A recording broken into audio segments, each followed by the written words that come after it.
प्रशांत किशोर जी को track record को देखें, उसके ट्रीटमेंट को देखें, तो कभी भी एक लाइन पे वो कभी नहीं रहे प्रशांत किशोर जी।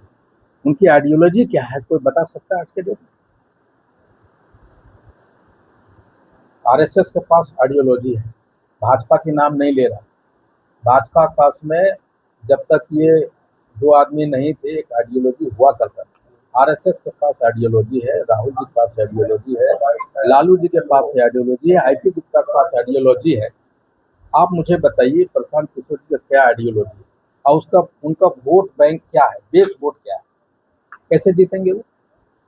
अगर वो कहते हैं, आप अगर उनका स्टेटमेंट को सुनिए, तो नितिन नवीन को टारगेट नहीं कर रहे हैं, वो कह रहे हैं कि सम्राट पे टारगेट कर रहे हैं। क्यों भाई सम्राट पे क्यों? इसका मतलब है कि बीजेपी को सेल्फ गोल देना चाहते हैं। आप उनको और देखिए, जब वो चुनाव लड़ रहे थे प्रशांत किशोर जी, तो जो जो लोग उनके लिए भीड़ जुटाया, जो जो लोगों ने एक विधानसभा में कहीं कहीं 10 से 20 लोगों ने वो चंदा दिया उनको, यानी सब्सक्रिप्शन दिया, एमएलए बनने का जो पहला फीस था 21,000 दिया उन्होंने, लेकिन उनमें 80% लोगों को टिकट नहीं दिया उन्होंने। इसका मतलब क्या है, बीजेपी को एक रास्ता प्रशस्त कर रहे थे। जो उम्मीदवार उनके लड़ सकते थे उनको नहीं देके किसी और को दिया उन्होंने। यही काम वो यहाँ कर रहे हैं। बेसिकली जब सीएम नहीं थे सम्राट चौधरी जी, तो उनका कैरेक्टर असैसिनेशन करने वाले के नाम है पीके साहब। और आप जब वो मुख्यमंत्री बने हैं तो वो अटेंशन वो कर रहे हैं कि जब वो बनेंगे, सीएम नहीं रहेंगे, ये नितिन नवीन वहां के विधायक हैं, राष्ट्रीय अध्यक्ष हैं, बड़ा पर्सनालिटी, उनपे वो हमला नहीं कर रहे हैं। इसका मतलब क्या है कि कहीं न कहीं भाजपा के उन ग्रुप का वो रिप्रेजेंटेशन कर रहे हैं जो सम्राट जी के खिलाफ में काम कर रहे हैं। क्या लगता है भाजपा के अंदर दो गुट है? एकदम है। देखिए सम्राट चौधरी जी अच्छे काम कर रहे हैं, इसमें कोई दो राय नहीं। और आप सबों को भी पता है कि प्रशांत किशोर जी अगर उनके पास कोई आइडियोलॉजी होता या डेवलपमेंट की बात करते तो पहले उनको लड़ना चाहिए था चुनाव, नहीं लड़े वो। और वो कैंडिडेट जिनसे उन्होंने सब्सक्रिप्शन लिया, हर एक जिला में जिस कैंडिडेट ने उनके लिए भीड़ जुटाया, वो आए क्यों नहीं चुनाव में? क्या कारण? इसका मतलब है कि आप बीजेपी के लिए काम कर रहे हैं। और यहाँ भी वही हो रहा है। वो नितिन नवीन जी राष्ट्रीय अध्यक्ष भाजपा, भाई बड़ा पर्सनालिटी है, आप उनको टारगेट नहीं करके किसको कर रहे हैं? लेकिन महागठबंधन के पास कहाँ कोई समीकरण है? विधानसभा में बनिया लाला जी का वोट जाते हैं।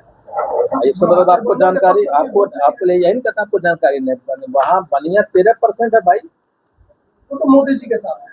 ये कौन कहा? मोदी जी के साथ कभी हुआ नहीं, मोदी जी के साथ कभी हुआ करता था।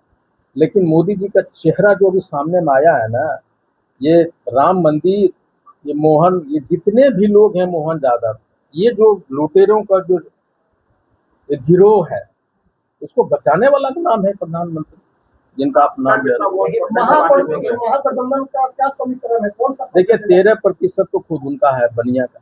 और अभी आप, मैं सर्वे देख रहा था, सारा बनिया कोई नहीं देना चाहता। मैं महज 7% वोट है कास्ट का जिसकी तरफ इशारा कर रहे हैं आप। 13% तो बनिया कह रहे भाई, हमारे पास पूरा डिटेल है किसका कितना वोट है आपके समाज के? देखिए हमारा वहाँ 7 से 8,000 500 और हम लोग, आपको पता है कि हम लोग 100% जाएंगे। देखिए प्रशांत किशोर जी अगर उनको चुनाव लड़ना होता, उनके पास एक आइडियोलॉजी होती, उनके पास एक नारा होता, वो कुछ भी नहीं है। वो क्या कर रहा है कि जहाँ जहाँ गंदा पानी है, वो वर्कर नहीं है, उनके प्रचार करने वाले पेड वर्कर है, उनके कार्यकर्ता नहीं। आप लोगों के पास नहीं, मैं बता रहा हूँ ना, हमारे पास तो आइडियोलॉजी है ना भाई, नेता ही नहीं है। नहीं, मैं बताता हूँ, आपके पास कार्यकर्ता नहीं है, हमारे पास तो लाखों करोड़ों कार्यकर्ता है भाई। सवाल उठा रहे हैं कि नेता ही गायब है भाई। आप समझ लीजिए कि 24 घंटा ये जितना ये विपक्ष वाले लोग हैं ना, वो जब तक तेजस्वी का चश्मा ना देख ले, चश्मे का बेल्ट ना देख ले, तेजस्वी का टूर प्रोग्राम ना कर ले, उनके पास एजेंडा नहीं है। इसलिए राहुल जी क्या पहने, तेजस्वी कहाँ गए, वो बात हो रहा है। लेकिन 14.26% का मालिक वोट है कि नहीं, वो उसके जात का तेजस्वी जाता है। ये लोग जानता है कोई मुद्दा नहीं है तो तेजस्वी जी कहाँ गए, अरे कहे के लिए तोरा काहे लिए चिंता रे भाई, अपन काम करने तो। तेजस्वी जी कहाँ गया, अपना काम करो, इसलिए तेजस्वी जी का नाम लेते हैं, इनके पास कोई मुद्दा नहीं है और उनका नाम लेके लोग अपना राजनीति चलता है। इसलिए तेजस्वी जी का नाम लेना पड़ रहा है कि लोग खोज रहे हैं ना समाज में, जनता खोज रही अरे है। वो हमारा चिंता है ना, विपक्ष का नेता ही नहीं है और प्रशांत किशोर यही नारा दे रहे हैं कि देखिए विपक्ष में कोई आवाज उठाने वाला नहीं है, इसलिए हमको जुटाइए। विपक्ष ये जो कहा उन्होंने कि 243 पे एक प्रशांत किशोर भारी पड़ेगा, ये जो 243 विधायक आया है वो छप्पर पर कूद के आया है।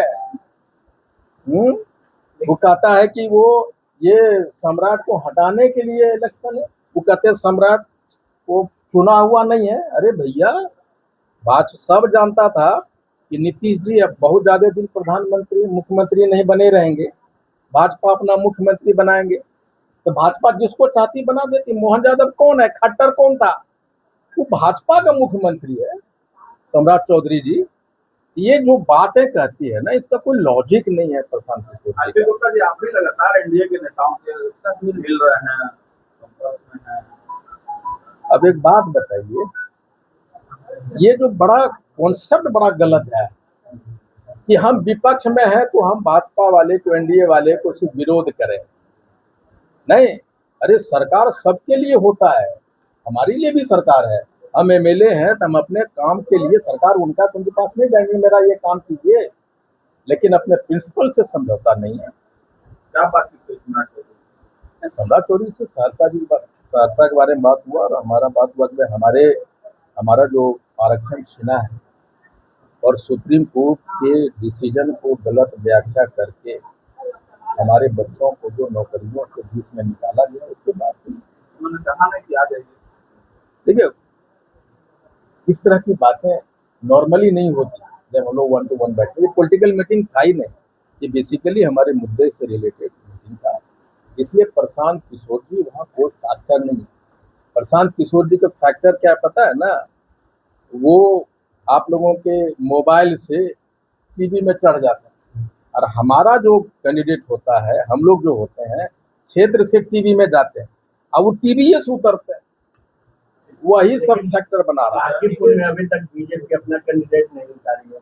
हाँ, अबरी क्वेश्चन तो पूछ ले, अबरी सही बात। तेजस्वी जी बाहर है ना, कैंडिडेट उतर गया ना भाई, काहे न उतारा, ये वाला क्वेश्चन में पहले कहीं पूछते हैं कि बीजेपी काहे न उतारा भाई लगे। हाँ, अंतिम लगी है। हमको बहुत कुछ पता है, इसलिए अभी देखते जाइए क्या क्या होगा। और अभी जब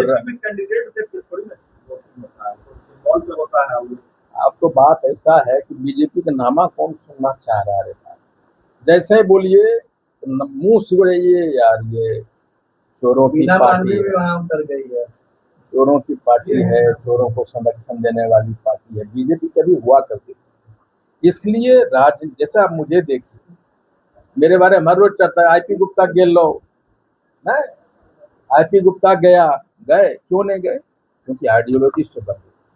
आईपी गुप्ता चला जाएगा, एक विश्वास लोगों को हटेगा कि एक संघर्ष करने वाला, एक लड़ाई लड़ने वाला अगर चला गया तो लड़ेगा। प्रचार के लिए किसको किसको बुला रहे हैं, कौन कौन जाएंगे? अभी तो तेजस्वी जी लौटेंगे तो हम लोग बात करेंगे, और मैं बताता हूँ कि रेखा गुप्ता जी भारी मतों से जीतेगी।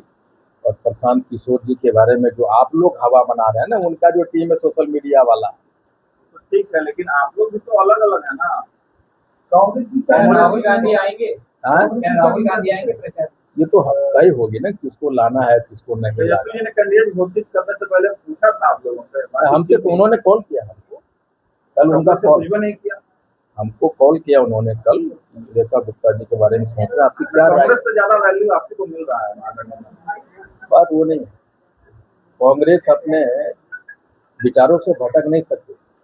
राहुल गांधी भी इकलौता आदमी है ना जो मोदी से लड़ रहे हैं भाई, उनकी लड़ाई पे शक करना तो मूर्खता नहीं है, कोई शक नहीं कर सकता। उनको भी भाव नहीं दे रहा है। ये हो गया। कांग्रेस की क्या भूमिका दिख रही है पूरे चुनाव में? देखिए, कांग्रेस की भूमिका कांग्रेस बताएगी, लेकिन हम ये कह रहे हैं कि महागठबंधन एकजुट है और हम लोग चुनाव जीतेंगे और नितिन और ये लड़ाई कंप्लीटली रेखा गुप्ता और नितिन नवीन जो कैंडिडेट उतारेंगे उनके साथ होने वाला है। और ये नैरेटिव सेट करने की कोशिश की जा रही थी ना कि प्रशांत किशोर को समर्थन कर दे, वही लोग करवा रहा है। हम समर्थन आइडियोलॉजी के साथ होता है ना, विचारधारा के साथ होता है। ठीक है।